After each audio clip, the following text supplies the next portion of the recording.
kulanti wanaagsan daawadayaal ku soo dhawaada Gold TV damcan waxa dhici doona kooxo aad u waaweyn United Manchester City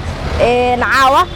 saacadu marka ay tahay 4 haweenimo qadar 45 daqiiqo waa 5 saac oo rubi dhiman makarafanka waxa la qaadi doona dadweynaha ku dhaqan iyo dhalinyarada ku dhaqan magaalada Muqdisho qaybo kamid ah kulankaas ayayna saadaalin doonaan magacayga waa Aways Cabdullaahi Cali runtii ciyaarta dhaxmari doonta caawa haduu Ilaahay na gaarsiiyo Manchester Derby kulli waxaan ani horta khaasatan hadda waxaan dhahayaa waxa badin doonta kooxda Manchester United Manchester United waxay ku badin doontaa 1 iyo eber Manchester United ayaa 1 iyo eber ku badin doonta ha malaga yaabaa Manchester United inay soo laabato Manchester United ha dabcan way soo laaban kartaa waa sanadkan waxay u socdaa sanadkii ugu xumaa ee soo martay malaga yaabaa Manchester United inay dib u soo kacdo ee soo qabanto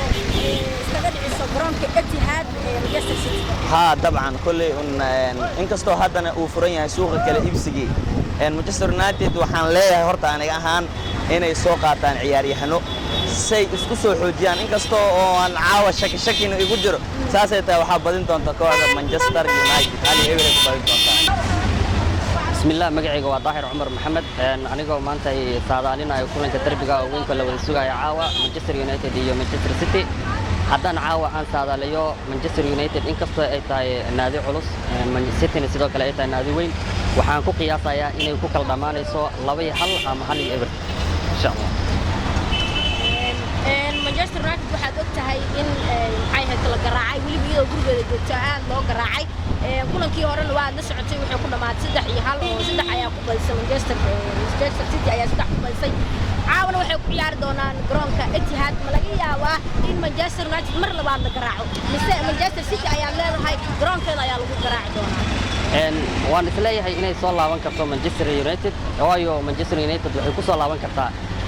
hadda City hore aan ku naqaanay naadiga hore aan ku naqaanay maaha naadi isbiirad badan way tahay laakiin maanta ma dhihi karno waayo gadaasheeda ama difaac dhinaca difaac ay xogay ka jilicsan tahay waxaan isleeyahay Manchester United way soo laaban kartaa 1 iyo eber Manchester United waxa ka maqan xidigaha Paul Pogba iyo Scott McTominay marajeynaysa in xidigahooda iyo ka maqan yihiin goolada keenan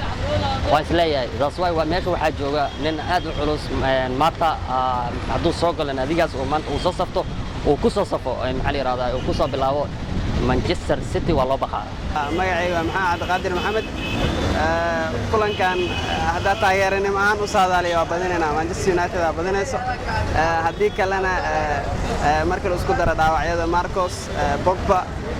iyo McTominay waxa u badan in nagala badin doono marka ahaan